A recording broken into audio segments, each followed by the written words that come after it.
What an evening. Our chief guest, the Honorable Mother Wangari Karua, the Iron Lady of the Kenyan politics, the organizers of this great occasion, and our brothers and sisters from Kenya, good evening. Good evening. My bros, hi. Hi.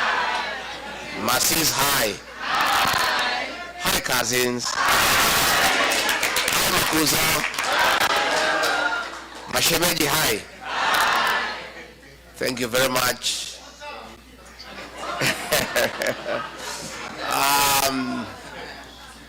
Diaspora, hi. We are very delighted this evening to join these great people. And once more, thank you for the very warm welcome. We are feeling very loved, taken care of. In fact, we don't feel like going home anymore. We may just have to hang around here. I want to be very brief. I came for this dinner to escort my sister, Mother Karua, because where we come from, the work of boys is to take care of their sisters. So I've come here to escort my sister and to make sure she is safe. So kama kuna mtu alikuwa na jama ya kupangia yeye, ni mimi na wewe. So our sister Mother Karua, thank you for asking us to accompany you here to come and talk to these people about business opportunities, about their lives here, and how we can engage back home so that we improve the lives of our people. And I say this morning that you guys are great, and you left Kenya to look for opportunities because we don't have sufficient opportunities in Kenya. And we all cannot sit in Kenya and keep on crying to each other. Those who are able to move out there and get better opportunities to improve their lives, it is the best thing to do. It is my position that the Diaspora Brigade is a very important component of our country's development and economic growth. In the 70s, number one foreign exchange earner for our country was coffee. In the 80s, number one foreign exchange earner was tea. In the 90s, number one foreign exchange earner was tourism. All that has been bypassed, and as we speak today, number one foreign exchange earner for our country is the remittances from the diaspora. So you good people are a very important component of our economic development.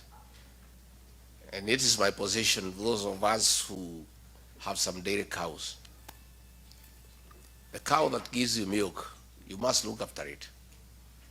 You don't just give it hay. You make sure it has dairy meal, it has lucerne.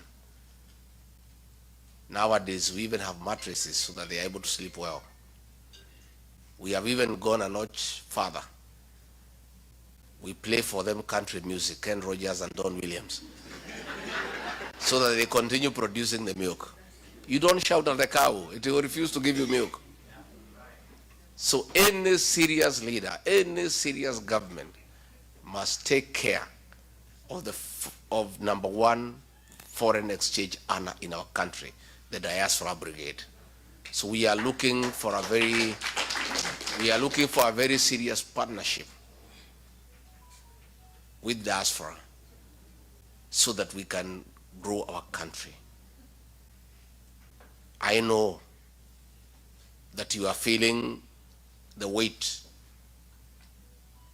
of the high cost of living in Kenya, even as you are here, because I'm aware sufficiently that you take care of families back home. And therefore you know that the shopping you used to do with 10,000 3 years ago, now you need 30,000. So isn't it true?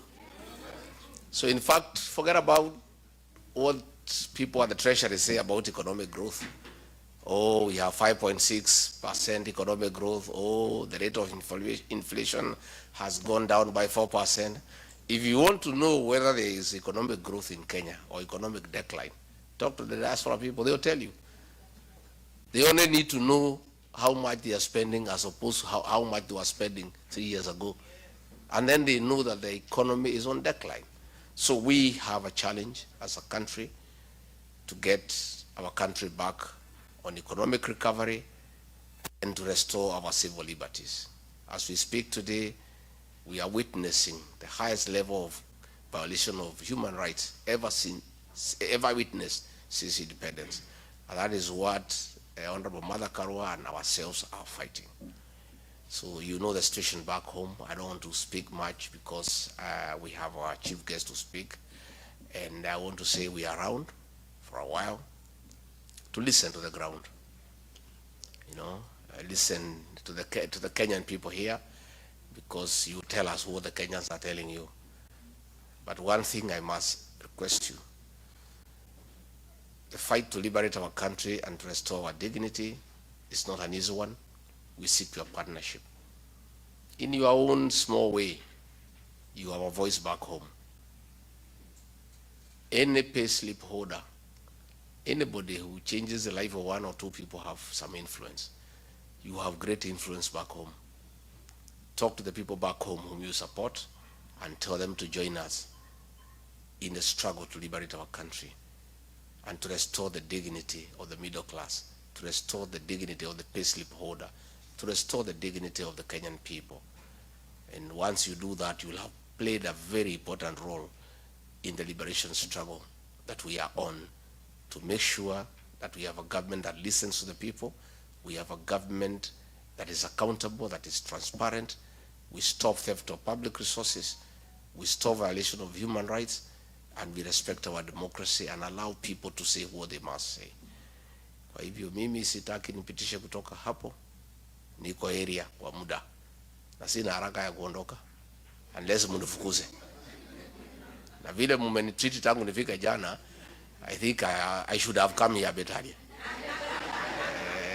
Should have come here a bit earlier. So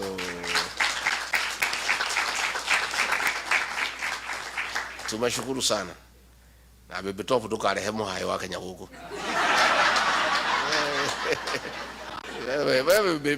These are very serious people. These are very serious business people. Kati huo. Eh?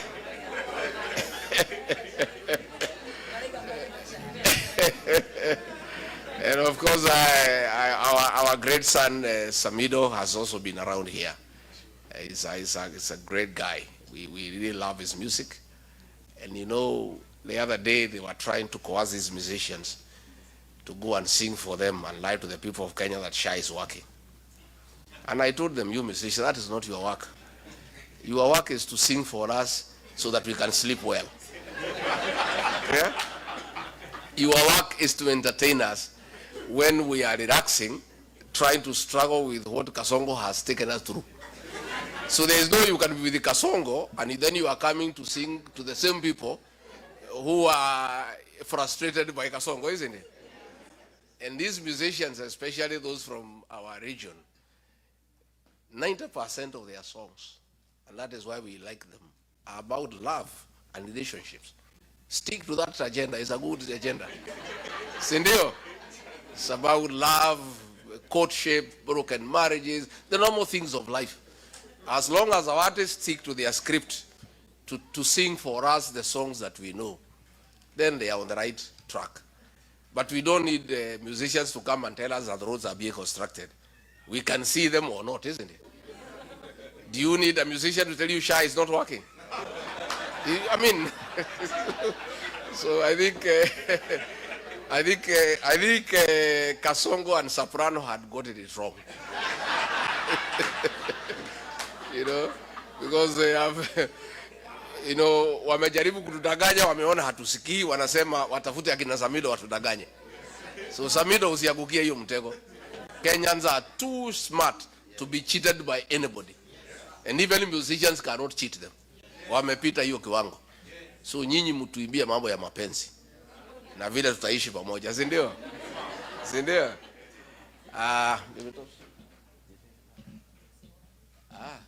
Sasa muko tayari tumkaribishe kiongozi wetu? Yeah?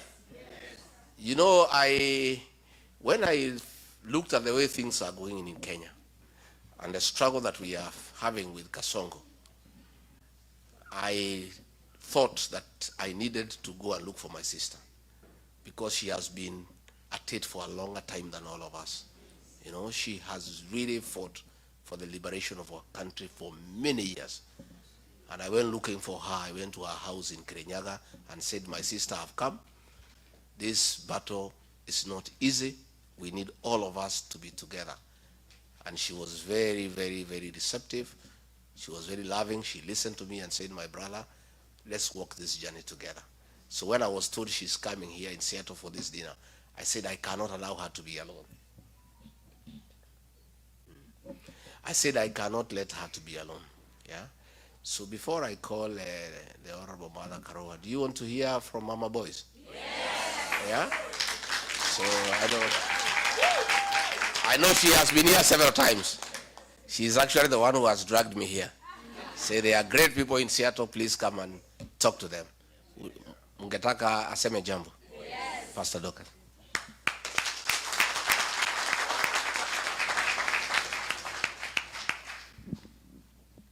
Good evening. Bwana asifiwe. Thank you very much, People's Deputy President, our bigger sister, and our friend, Honorable Mother Karowa, and the committee that has prepared this place, Baby Top, and our son, Samido.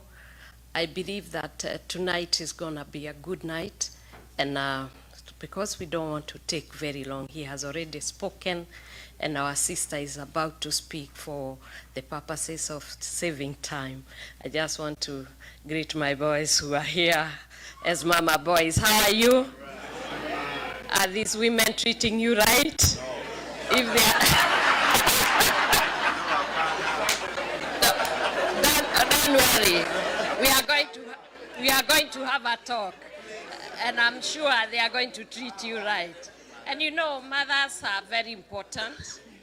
When you see women, you see the future, because they give birth to all of us.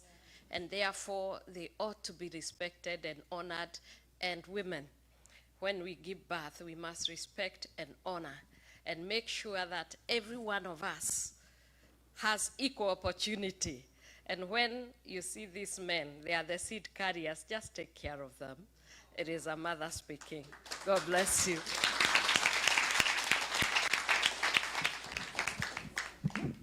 Muko tayari tumkaribisha kiongozi wetu? Yes. Mnajua ngemi? Yes. Ni ngapi ya ngapi? Aya, mutikero game. Roabere. 2, 3, ya mwisho. Please give a heavy hand the Honorable Mama Wangari Karowa.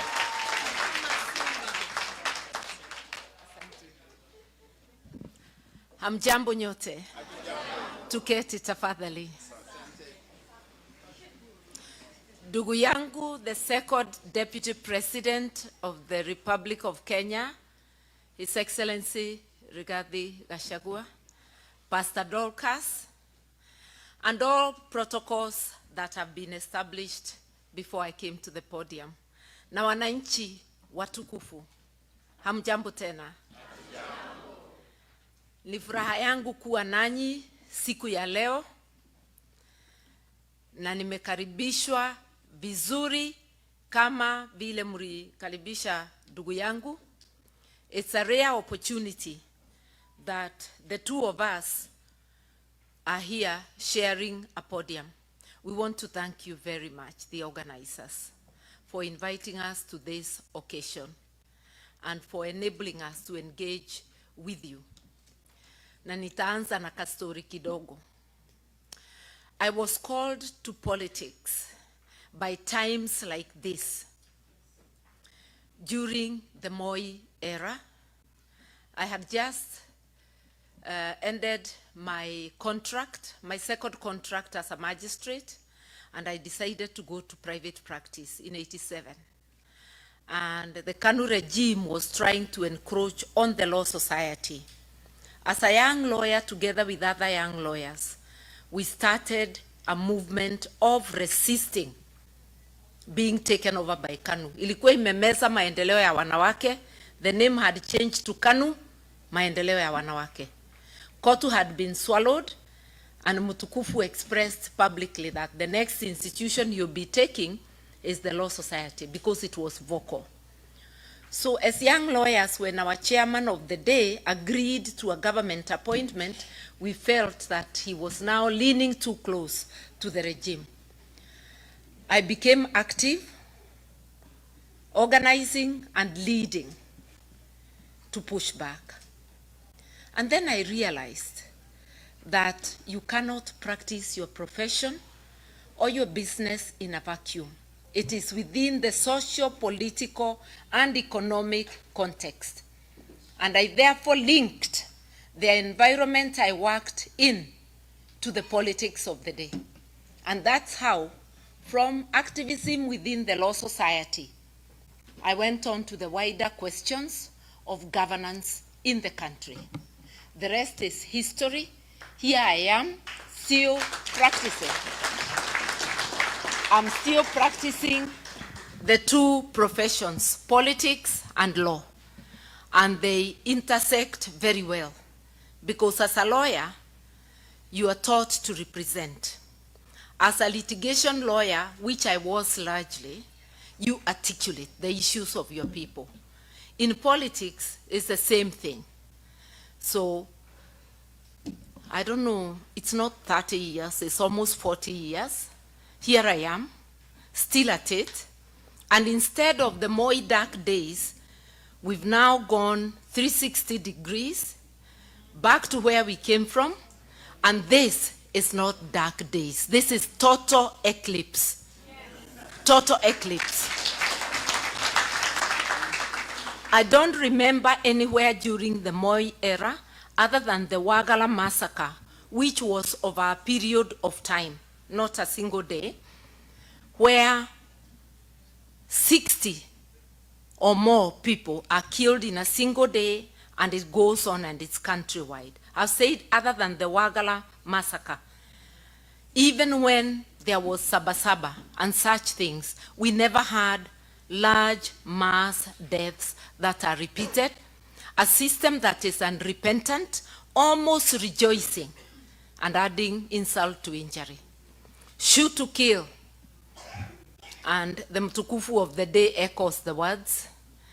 Then when he finds the UN is complaining, is asking for accountability, he says shoot in the leg, as though you don't die when you're shot in the leg. Rex Masai was shot in the leg, and he died. So many have died. A gunshot on any part of the body can actually finish you, depending on where. So asking that people be shot, unarmed people, it's a criminal offense. And this is a guy whose case at The Hague never finished because the witnesses walimalizwa. Moja kwa moja, compromised, finished, all disappeared. And some were compromised and went away. So we are saying we are living in very bad times. Moi era, we didn't have the 2010 constitution. Now we have a constitution which is so explicit and which has all but been suspended. I am happy to be talking to you because in diaspora, you actually think about Kenya. Sometimes I think that you worry more than some of the people living in the country. The questions you ask, the support you send, and like my brother has said, you are the ones subsidizing the effects of bad governance. When there was NHIF, you sent less money for treatment.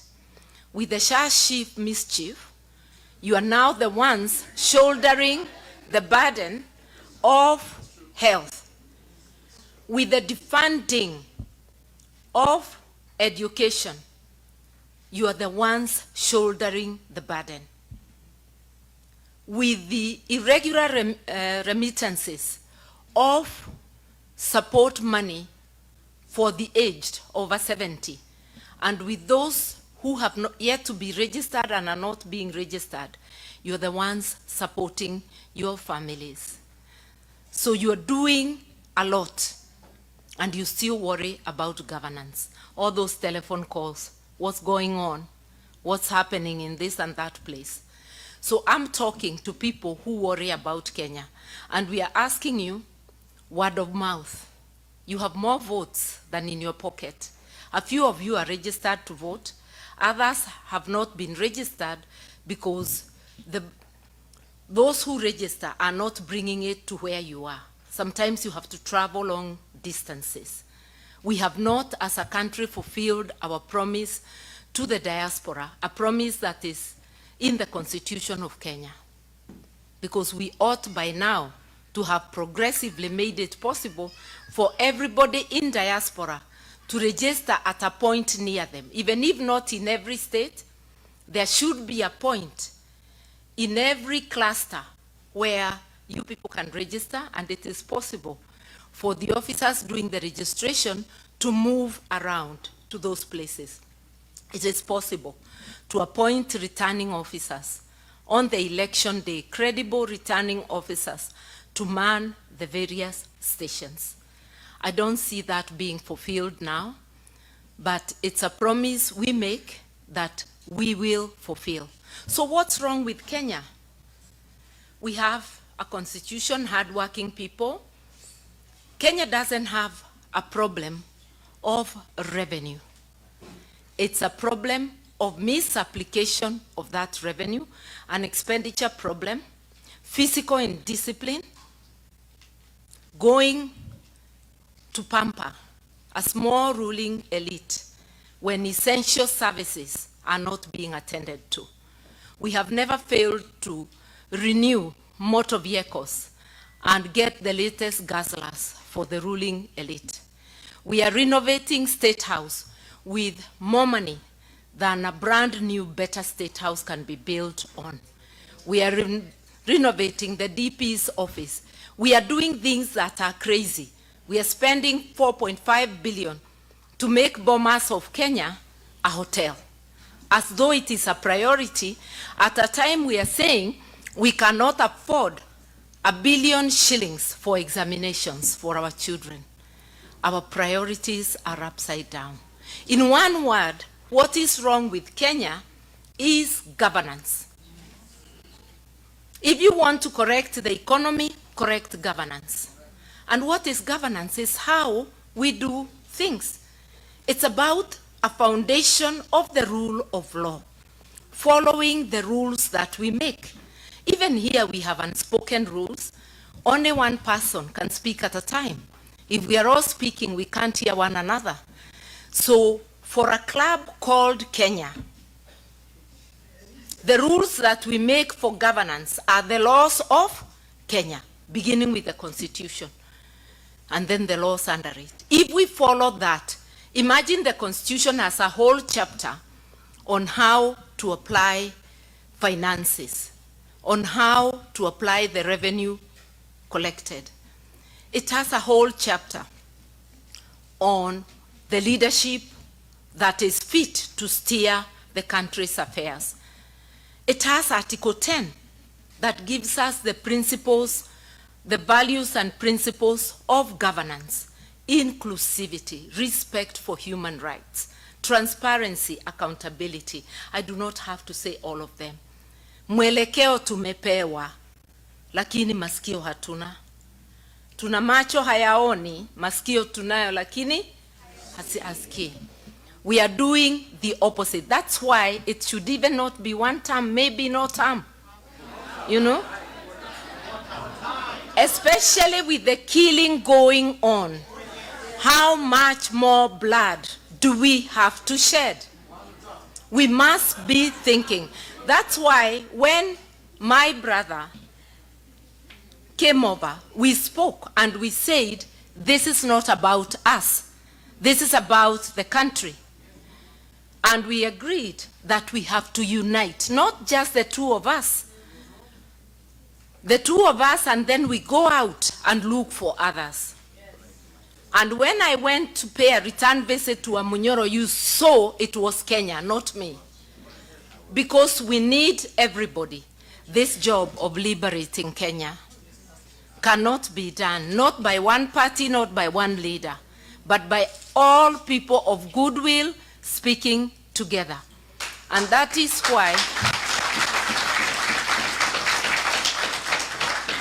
why in the People's Liberation Party, the clarion call is unite, liberate. Without unity of purpose, you cannot liberate. We have unity of purpose. And that unity of purpose has given Kenyans hope. Ile shimo tuko, people are beginning to lose hope. But the moment they have seen a coming together, na hatujajaza, the doors are open for more to come in. People have seen hope. That hope is represented in the manner they are coming out, where the united opposition goes. It tells you people are eager. They keep telling us, you got to stick together, because that's where the hope lies. With a thieving person in charge, with the person who does not care about rules, you have to have a flood of votes to overcome. We are telling him, hata Kasongo mwenyewe akiwa the chair of IEBC, bado tutambwaga. You see?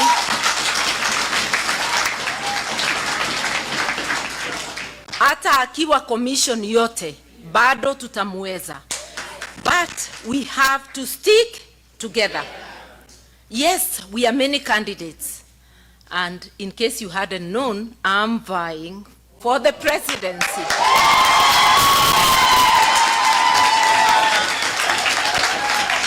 I said, I'm done with running mate business, having finished that era in 2022. But I am also ready if, in the unlikely event, another person is chosen as a candidate, I will subordinate my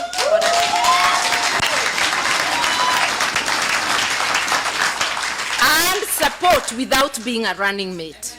Because Kenya is bigger than anyone. Yes. But for now, I am working so hard, and I'm gonna work day and night to be that candidate. But with in mind that Kenya is bigger than any one of us. Because if the whole problem is governance, is about rule of law, I think I got those qualifications. I think I have lived that upholding the rule of law and good governance. And those are the reasons why I resigned from a government that was better led than the current one. From a cabinet position in the Kibaki government, leaving money, power, and privilege, but going with a lighter burden on my shoulders, feeling I am not doing what I should not be doing for the people. Let us remember, we just don't want a change of name. It is not the name that is the problem. It is the way things are done. We've got to effect this change purposely. We've got to look at the menu in front and say, whom shall we send? All of us are doing a great job. My brother is doing a great job, mobilizing, waking up the people, coming up with very witty slogans. One time,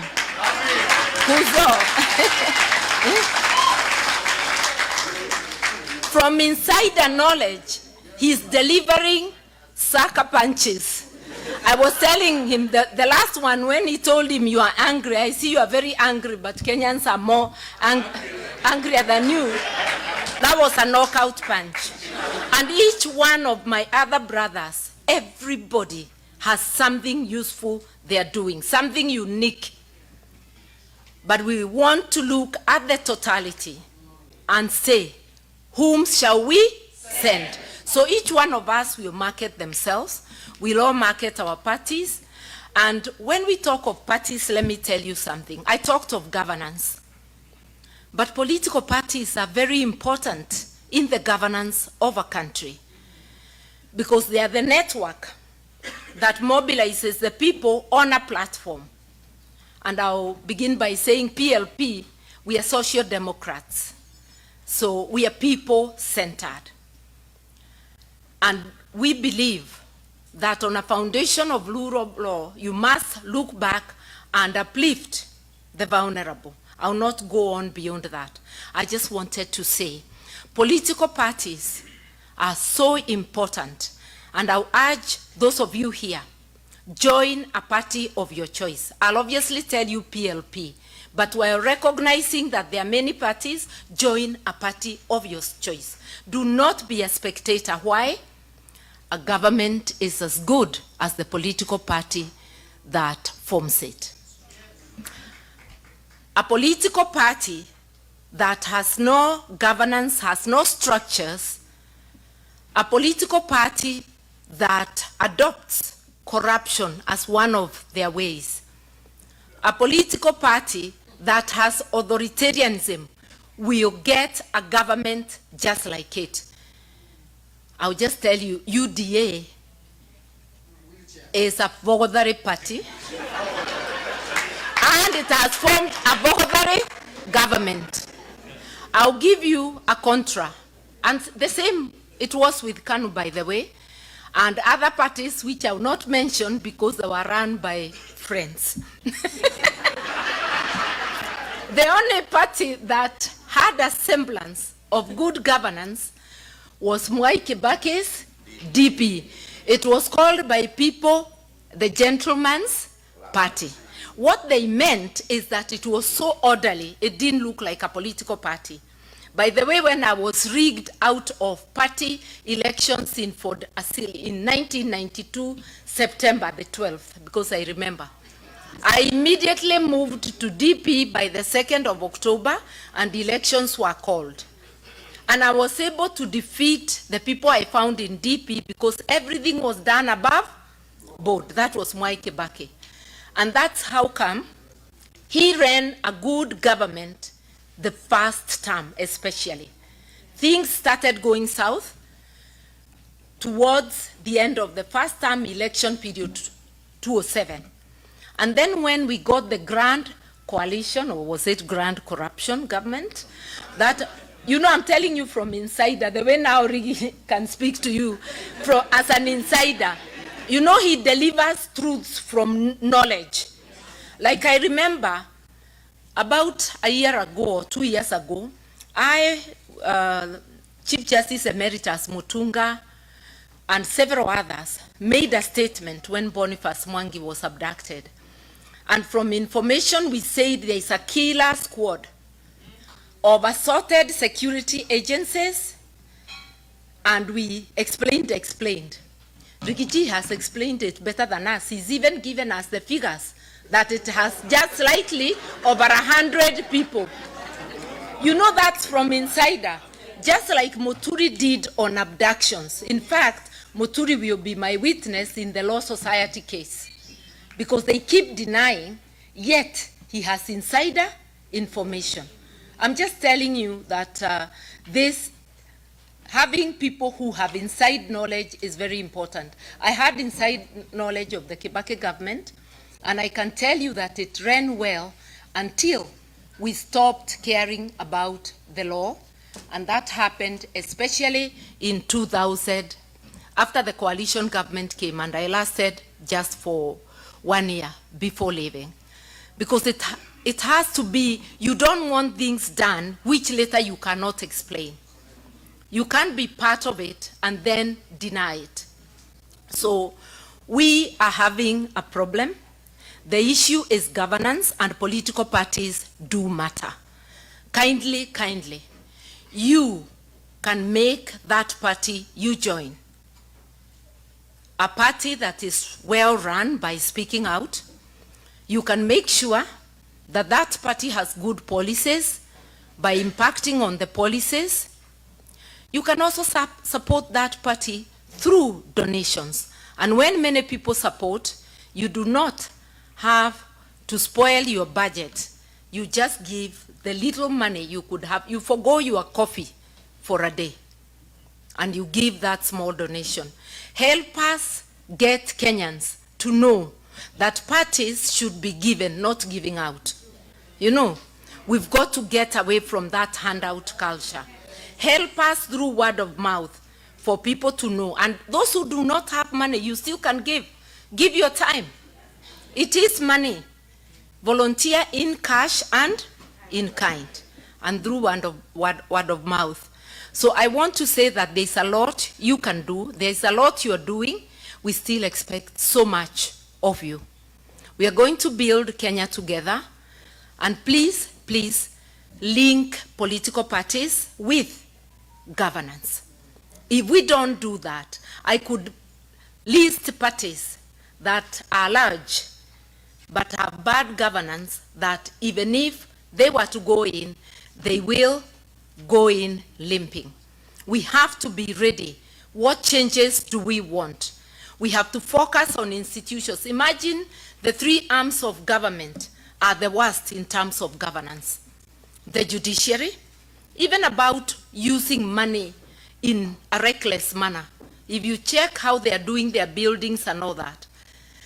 If you go to the executive, worst. You go to parliament, terrible. Those who want to be members of parliament, those who want to join politics and be leaders, let it be a calling to serve. These days, parliament is a glamour job. It has 6 figures, not like the 5,000 I got as salary in 1993. Together with Marupurupu ilikuwa 19,000. My politics was being supported by my legal office, by my practice. Today it's a glamour job. People are coming for the money, but abandoning the job. When they get there, they become tenderpreneurs. For parliament, they become national tenderpreneurs. Instead of going to parliament, there's no quorum on any day. They are going to check on their tenders. The MCAs are doing so at the county level. The MPs are busy nibbling at CDF, you see? And the senators are just salivating. So now, they have no money. So now they're asking for money to be able to oversight. That's why you have a salary. Even this thing of allowance, when you pay good money, you should stop allowance because it's double payment. We will have to restructure salaries. Restructure in such a way that even when a civil servant goes to a workshop, they are not paid money. You are still at work. We have monetized everything. Our God has become money. We have forgotten others. And we have this entitlement. Those who are in office think that more should come to them, even when their brothers are starving. That is not good governance. Let's think about it. You can help us. You can help us prepare for the changes, because change is coming, mind you. Change is coming. Yeah. And we must do it together. I want to leave time for questions.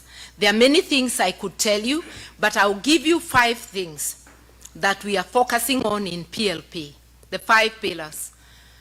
One of them is rule of law. Because if we do not have rule of law, if we do not kill impunity by real-time enforcement, by ensuring the law applies to everyone across the board, then all that we'll be doing will go to waste. Our wish for better governance will be zero. You see, it will be useless. Number 2, it is the economy. On that foundation of the rule of law, an economy that works for everyone. Taxation should never be a punishment. It's a contribution for the services you get. And one of the principles of taxation is to tax people what they can afford. You cannot tax people until working people can no longer feed their children, can no longer take their children to school, are having their houses repossessed and their cars. That is not taxation, that's extraction. And the last time we had extractive regimes that were unapologetic was the colonial era. We do not want an extractive regime. We want taxes people can afford. Abolishing the housing levy and any other punitive tax. Without going into details, also ensuring that Article 43 on basic needs is implemented, that people have access to education, universal access to education and universal access to health in all public institutions. We can afford it, we just have to seal the leakages. If you see the money we lose every day to corruption and every year, we don't even need all of it to give those services. And also start by using the money already allocated well, because all these institutions, the schools, the hospitals, there are leakages you cannot imagine. Investing in agriculture. Why should we stay hungry and we have arable land? Support farmers, and especially those small-scale farmers. Support our SMEs, if it's jobs, because we must give the youth jobs. Our SMEs currently are listed as 7.4 million. Imagine if they were supported and they increased jobs by 2. Those would be 15 million jobs. We would have gone a long way into solving the joblessness. When you support a company, like I saw a policy which is there today, that companies who invest over 3 billion will be given a tax holiday for 20 years. How many people can a company of 3 billion employ? If you gave those holidays or consideration to SME sector only, you are most dependable. Even when they close, they will still open again. They go nowhere, and their money circulates in Kenya. A foreign company, their money goes where? I don't want to talk too much about it. I just wanted you to know the areas we are looking at and much more. May God bless you. May you support us, and may you support me to take Kenya to the next level. Asanteni.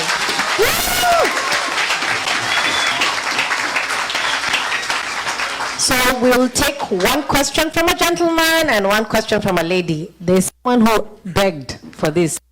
Please. Hello. One time. Thank you so much, first of all, Mother Karua, Honorable Mother Karua, for our wonderful speech you've given us, and also Honorable Deputy Rigathi Gachagua, and everybody that is here, and especially the group that have arranged here.